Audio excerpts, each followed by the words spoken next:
Good morning, dear final year students. Today we are going to discussing about salt culture dairy products, cheese. It is a one type of fermented dairy product. Okay, cheese. A food consisting of the coagulated, compressed, and usually ripened curd of milk separated from whey. The curd of milk separated from whey, often seasoned and aged. A food derived from milk curd produced in a wide range of flavors, textures, and forms by the coagulation of the milk protein casein. చీజ్ని prepare చేయాలి అంటే మనం ఏం చేయాలి అంటే first స్టార్టింగ్లో milk తీసుకున్న తర్వాత మిల్క్లో ఉండే sugar, lactose, protein casein and beta carotenes and calcium ఇవన్నీ ఏం చేస్తాయంటే ఎప్పుడైతే మనం మిల్క్ని తీసుకొని మనం చీజ్ ప్రిపేర్ చేస్తామో ఆటోమేటిక్గా మిల్క్లో మనం చీజ్ ప్రిపేర్ చేయాలి అంటే మెయిన్గా మనకి దీనిలో 2 టైప్స్ ఆఫ్ మైక్రో ఆర్గనిజమ్స్ అనేవి ఇన్వాల్వ్ అవుతాయి అన్నమాట. ఓకే, ఆ 2 టైప్స్ ఆఫ్ మైక్రో ఆర్గనిజమ్స్ అనేవి ఏం చేస్తాయంటే మిల్క్ని కర్డ్ కింద ప్రిపేర్ చేయడానికి యూజ్ అవుతూ ఉంటాయి. ఓకేనా. A food consisting of the coagulated, compressed and usually ripened curd of milk separated from whey. The curd of milk separated from whey, often season and age. A food derived from milk curd produced in a wide range of flavors, textures and forms by the coagulation of the milk protein casein. Types of cheeses, different types of cheeses ఉన్నాయి. వీళ్ళు ఏంటంటే fresh, requires high acidity by bacterial action. Examples cottage cheese and cream cheese. Soft cheese requires slow acid development and washing to control lactose and minimal cooking time. Examples brie, camembert and mozzarella and gouda. Hard requires the high acid development and high temperature. ఇక్కడ మనకి cheese ప్రిపరేషన్లో కనుక మనం చూస్తే cheese అనేది it is a one of the oldest foods of mankind. ఇక్కడ cheese అనేది ఎప్పటి నుంచో ప్రిపేర్ చేస్తున్నారు ఈ యొక్క చీజ్ అనే మిల్క్ డైరీ ప్రోడక్ట్ని. This name is derived from Latin name caseus. ఆ యొక్క చీజ్ నేమ్ అనేది ఎక్కడి నుంచి డెరైవ్ అయిందంటే లాటిన్ వర్డ్ నుంచి డెరైవ్ అయింది. క్యాషియస్, CASEUS యొక్క క్యాషియస్ అనే నేమ్ నుంచి చీజ్ అనే నేమ్ అనేది డెరైవ్ అయింది. It is a Latin word. ఓకేనా. ఇక్కడ మనకి చీజ్ ప్రిపేర్ చేయడానికి చీజ్లో కూడా డిఫరెంట్ టైప్స్ ఉన్నాయి. Fresh and soft and hard cheeses అనమాట. వాటి యొక్క ఎగ్జాంపుల్స్ ఇవి. Cheddar and parmesan and Edam అనేది హార్డ్ చీజ్కి examples. Steps in cheese production. Cheese ప్రొడక్షన్లో కనుక మనం అబ్జర్వ్ చేస్తే చీజ్ ప్రిపేర్ చేయడానికి యూజ్ చేసే మిల్క్ అనేవి కామన్గా మనకి కౌ నుంచి బఫెలో నుంచి మనం తీసుకుంటాం చీజ్ ప్రిపేర్ చేయడానికి. దీన్ని తెలుగులో ఏమంటారంటే జున్ను అని అంటారు. అంతేకాకుండా షీప్, గోట్ నుంచి కూడా తీసుకున్న మిల్క్ ద్వారా కూడా ఒక చీజ్ ప్రొడక్షన్ అనేది మనం చేయొచ్చు అనమాట. ఓకేనా. కర్లింగ్లో milk preparation, acidification, coagulation, curd processing, draining, salting and moulding and other stretchings, cheddaring, washing and ripening. All these process are cheese production.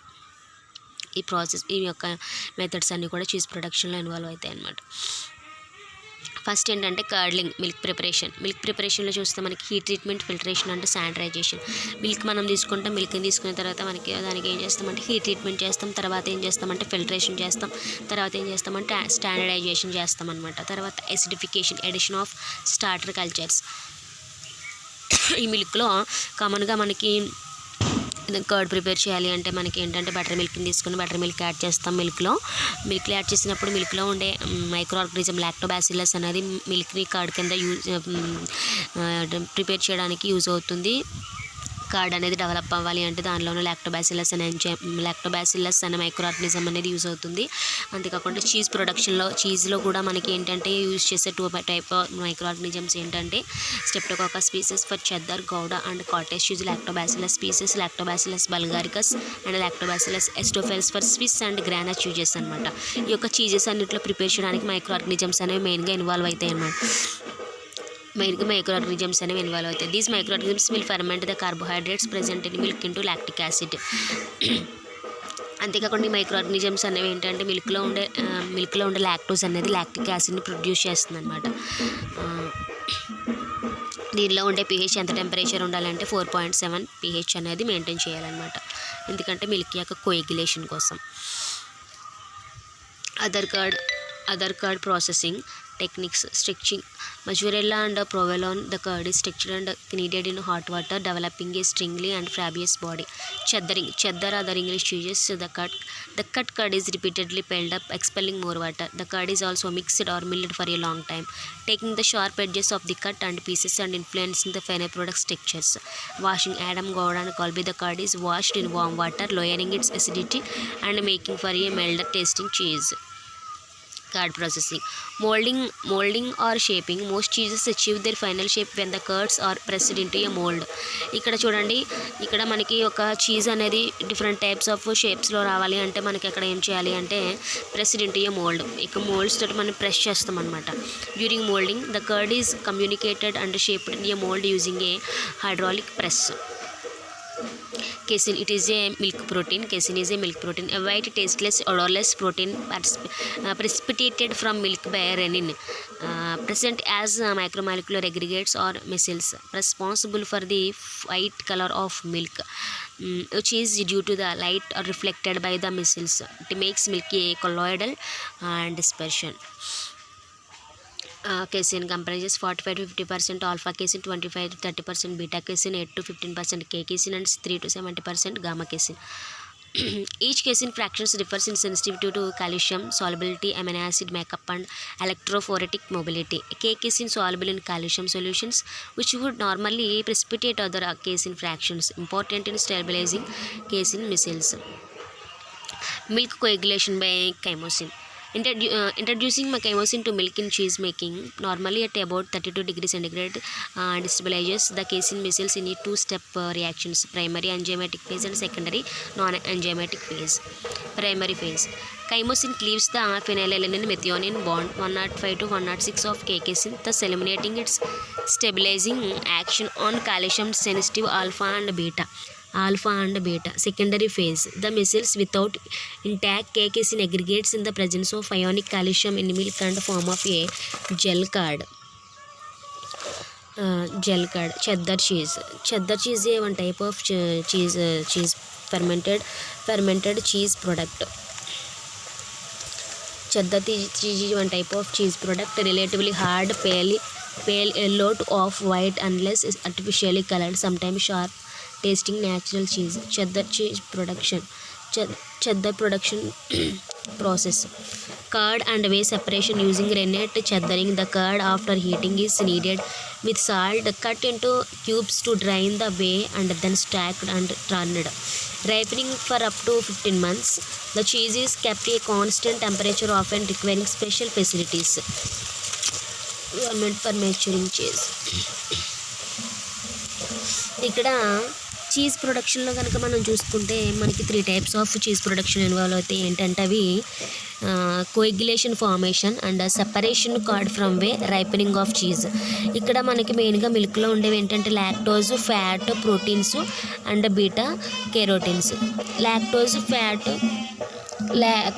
Fat and proteins, beta carotene. Bacterial కల్చర్స్ని మనం add చేస్తాం. దీనిలో ఏంటంటే ఆల్రెడీ మీకు చెప్పాను కదా, 2 types of micro ఆర్గానిజమ్స్ని దీనిలో use చేస్తారు. 2 టైప్స్ ఆఫ్ మైక్రో ఆర్గానిజమ్స్ ఏంటంటే streptococcus lactis and streptococcus cremoris. Lactobacillus lactis and lactobacillus bulgaricus, lactobacillus helveticus. ఇవన్నీ ఏంటంటే చీజ్ ప్రొడక్షన్లో యూస్ చేసే మైక్రో ఆర్గానిజమ్స్ అనమాట. ఓకేనా. దీనిలో యూస్ చేసిన తర్వాత దీనిలో ఉండేవి ఏంటంటే రెన్నెట్ అనే ఎంజైమ్ ఉంటుంది. ఆ రెన్నెట్ అనే ఎంజైమ్ ఏం చేస్తుందంటే ప్రోటీన్స్ని బ్రేక్ చేస్తుంది అనమాట. ఆల్ఫా అండ్ బీటా కేసిన్స్ని బ్రేక్ చేస్తుంది. దీని యొక్క టెంపరేచర్ అంతా 30 minutes 32 degrees centigrade దగ్గర దీన్ని ఇంక్యుబేట్ చేయాలి.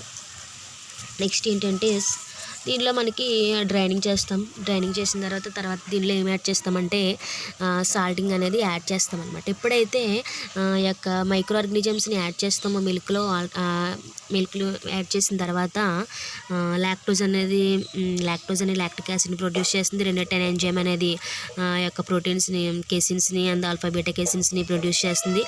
అంతేకాకుండా లైపేజ్ అనే ఎంజైమ్ కూడా మనం యాడ్ చేస్తాం. ఇది లిపిడ్ డైజెషన్ అనేది చేస్తుంది అనమాట. నెక్స్ట్ ఏంటంటే salting influences flavour, moisture and texture. Salting also causes the removal of whey and slows down the rate of acid development as well as inhibits growth of undesirable bacteria. Cheddar packaging. Cheddar cheese is used to be packaged in black wax, which then changed to larded cloth, which is impermeable to contaminants but still allows the cheese to breathe. However, this practice is now limited to artisan and cheese makers. And also ripening. A newborn cheese is usually salty at bland in flavor and for hardened varieties rubbery in texture. Therefore, most cheeses are ripened under controlled conditions to develop the required texture and flavor. Ripening, the aging and maturing of cheese, lasts from a few days to several years. Cheese ages, microbes and enzymes transform texture and intensity flavor. This transformation is largely result of the breakdown of casein proteins and milk fat into complex mix of amino acids and amines and fatty acids. ఇక్కడ చూడండి, ఇక్కడ milk cheese ప్రొడక్షన్లో కనుక మనం చూస్తే మనం రా మిల్క్ని తీసుకుంటాం. రా మిల్క్ని తీసుకున్న తర్వాత మోస్ట్ చీజ్ మేకింగ్ పాస్చరైజేషన్ చేస్తాం. పాస్చరైజేషన్ చేసిన తర్వాత స్టాండర్డైజేషన్ అండ్ ఫిల్టరేషన్ చేస్తాం. ఫిల్టరేషన్ చేసిన తర్వాత మనకి ఇక్కడ మిల్క్ అనేది కింద చూడండి కర్డ్స్ అండ్ వేలో ఇక్కడ మనకి ఒక ఫెర్మెంటింగ్ మైక్రో ఆర్గానిజమ్స్ని ఇనాక్యులేట్ చేస్తాం దీనిలో. అంతేకాకుండా మిల్క్లో మనకి ఫెర్మెంటింగ్ మైక్రో ఆర్గానిజమ్స్ యాడ్ చేస్తాం. అంతేకాకుండా రెండెట్ అనే ఎంజైమ్ కూడా యాడ్ చేస్తాం. ఎప్పుడైతే యాడ్ చేస్తామో ఇది ఏం చేస్తుందంటే కర్డ్స్ అండ్ వే అనేది కోయిగులేషన్ అనేది జరుగుతుంది. కోయిగులేషన్ అనేది జరిగిన తర్వాత ఇక్కడ చూడండి డ్రైనింగ్ ఆఫ్ వే కర్డ్స్. ఇక్కడ చూడండి, ఇక్కడ పైన ఉన్నది ఏంటంటే మనం కర్డ్స్లో ఉన్న వేన్ అనేది డ్రైనింగ్ చేస్తాము. డ్రైనింగ్ చేసిన తర్వాత మనకు వచ్చింది ఏంటంటే కర్డ్స్ అనమాట. కర్డ్స్ని మనం ఏం చేస్తామంటే మిల్లింగ్ చేస్తాం. మిల్లింగ్లో మనం ఏం చేస్తామంటే సాల్ట్ అనేది యాడ్ చేస్తాం అనమాట. సాల్ట్ యాడ్ చేసిన తర్వాత cottage and cream cheeses, fresh cheese కూడా మనం దీనిలో ఇక్కడ సాల్టింగ్ అనేది యాడ్ చేసిన తర్వాత పోరింగ్ ఇంటూ మోల్డ్స్లోనికి పోర్ చేస్తాం. మోల్డ్స్లోనికి మనము వాటిని ఏం చేస్తామంటే పోర్ చేస్తాం అనమాట. మోల్డ్స్లోనికి మనము ఈ యొక్క కర్డ్ని పోర్ చేస్తాం. తర్వాత ప్రెస్ చేసిన తర్వాత అవి ఏం చేస్తామంటే డ్రైనింగ్ ఆఫ్ ఎడిషనల్ వే అంతా కూడా బయటికి డ్రైన్ అయిపోతుంది. తర్వాత మళ్ళీ వాటిని మనం ఏం చేస్తామంటే రైపనింగ్ అనేది చేస్తాం. రైపెండ్ చీజ్ అనేవి ఇక్కడికి వస్తాయి అన్నమాట. ఓకేనా. ఇక్కడ కోయిగులేషన్ జరిగిన తర్వాత మళ్ళీ మనం ఏం చేస్తామంటే స్టిర్రింగ్ చేస్తాము. స్టిర్రింగ్ చేసిన తర్వాత వాటిని ఏం చేస్తామంటే కటింగ్ చేస్తాం. కటింగ్ చేసిన తర్వాత అప్పుడు మిగతా రిమైనింగ్ డ్రైయింగ్ అయిపోయిన తర్వాత మిగతా రిమైనింగ్ కర్డ్స్ అంతా కూడా మనం ఈ విధంగా ప్రిపేర్ చేస్తాం. మిల్లింగ్ చేసి సాల్టింగ్ చేసి పోర్ చేసి ప్రెస్సింగ్ చేసి తర్వాత రైపనింగ్ అనేది చేస్తాం. లాస్ట్కి రైపెండ్ చీజ్ అనేది డెవలప్ అవుతుంది అనమాట. Which type of cheese can be frozen? Does cream cheese freeze? not well thought result chunky and watery and these are a type of చీజ్ని మనము ఫ్రోజన్లో చేయాలి అనేవన్నమాట. ఇవన్నీ కూడా ricotta cheese freeze and brie cheese freeze and cheddar cheese freeze and mozzarella cheese freeze. Okay, వీటిని మనము cheese చేసుకోవచ్చు.